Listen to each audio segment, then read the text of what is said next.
जाओ देखते हैं सीबीएसई क्लास 10 साइंस के chapter number 2 acid basis and salt का जो एक्सरसाइज क्वेश्चन है उसके 10th नंबर क्वेश्चन का आंसर। यहाँ पे 10th क्वेश्चन हमें क्या गिवन है, equal lengths of magnesium ribbons are taken in test tubes A and B. दो टेस्ट ट्यूब्स हैं, इनको बना भी लेते हैं साथ साथ। ये एक टेस्ट ट्यूब हो गई, ये दूसरी टेस्ट ट्यूब हो गई, ठीक है। इसका नाम ए है, इसका नाम बी है, ठीक है। ए एंड बी दो टेस्ट ट्यूब्स। आगे देखो, hydrochloric acid is added to test tube A. Hydrochloric acid add किया गया है टेस्ट ट्यूब ए के अंदर, okay. While acetic acid that is CH3COOH ये ऐड किया गया है टेस्ट ट्यूब बी में। इसको कोई दूसरा कलर दे देते हैं, ठीक है। एसिडिक को चलो नीला कलर दे देते हैं, पानी मत समझना, ये एसिडिक एसिड एसिटिक एसिड है। उसके बाद आ जाते हैं आगे, amount and concentration taken for both the acids are same, ठीक है। सेम अमाउंट में यहाँ पे HCl ऐड किया गया है, उतनी ही अमाउंट में एसिटिक एसिड ऐड किया गया है, ठीक है। सबका अमाउंट कंसंट्रेशन सब एकदम बराबर है। आगे क्या है, in which test tube will the fizzing occur more vigorously and Y.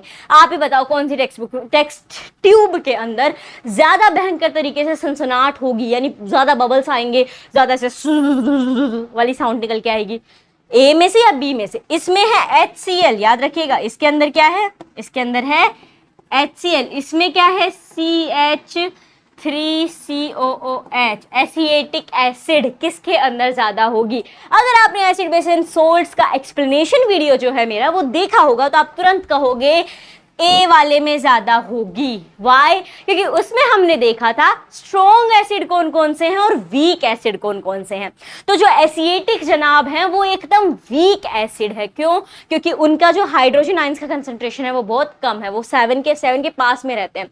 बकायदा जो HCl है उसका हाइड्रोजन आयंस का कंसंट्रेशन भर भर के बहुत ज्यादा है, इसीलिए HCl क्या है कि स्ट्रॉन्ग एसिड है। और कौन कौन से हो जाएंगे, नाइट्रिक एसिड, सल्फ्यूरिक एसिड, ये भी स्ट्रॉन्ग एसिड्स हैं, ठीक है। सो ये हो गया आपका HCl के अंदर ज्यादा फिजिंग होगी, बहुत भयंकर तरीके से फिजिंग होगी, क्योंकि ये एक स्ट्रॉन्ग एसिड है। और जो CH3COOH है एसिएटिक है, वो बहुत ही ज्यादा वीक एसिड है, इसलिए उसके अंदर ज्यादा वाली सनसनाहट नहीं होगी। ये इसका कारण भी हो गया, हमने ये भी बता दिया कि इसमें ज्यादा होगी। अब इसको हम लिखेंगे कैसे, तो इसे हम लिखेंगे, इसे यहां से हटा दिया जाए और ये आपका आंसर आ गया है that fizzing will occur more vigorously in test tube A. Hydrochloric acid is a strong acid where acetic acid is a weak acid. Being a strong acid, the hydrochloric acid solution contains a much greater amount of hydrogen ions in it, due to which the fizzing will occur more vigorously. ये आपका Y का answer हो गया है। Containing hydrochloric acid, the fizzing is due to the evolution of hydrogen gas which is formed by the action of acid on the magnesium metal of magnesium ribbon. तो ये इसका answer हो जाएगा। अच्छा एक बार सोचो, मान लो यहाँ पे हमें ये क्यों मेंशन किया गया है कि अमाउंट और कंसंट्रेशन जो है वो दोनों एसिड के अंदर सेम लिया गया है। ऐसा इसीलिए, जैसे लेट्स से एक आप हो एक मैं हूं, ठीक है। मैं बहुत धीरे धीरे खाती हूँ, आप बहुत जल्दी जल्दी खा जाते हो। तो अगर हम दोनों को 2 सैंडविच दिए जाते हैं, अब आप खाते हो जल्दी जल्दी, मैं खाती हूँ धीरे धीरे, तो हम कंपेयर कर सकते हैं कि अच्छा दोनों को 2 दिए गए थे, वो आप जीत गए क्योंकि आपने जल्दी खा लिया, मैं एकदम धीरे कछुए की तरह खाए जा रही हूं तो मैं हार गई। लेकिन अगर यहाँ पे ऐसा होता कि आपको दे दिया जाता एक ही सैंडविच और मुझे दे दिया जाता 2 सैंडविच, तो क्या अब हम कंपेयर कर पाते कि कौन ज्यादा जल्दी खाता है, कौन धीरे खाता है? नहीं, क्योंकि आपको जो क्वांटिटी दी गई है वो कम है, मुझे जो क्वांटिटी दी गई है वो ज्यादा है, तो इसीलिए मैं तो धीरे धीरे खाऊंगी, वो समझ में ही नहीं आएगा किसने जल्दी खा लिया किसने धीरे खा लिया।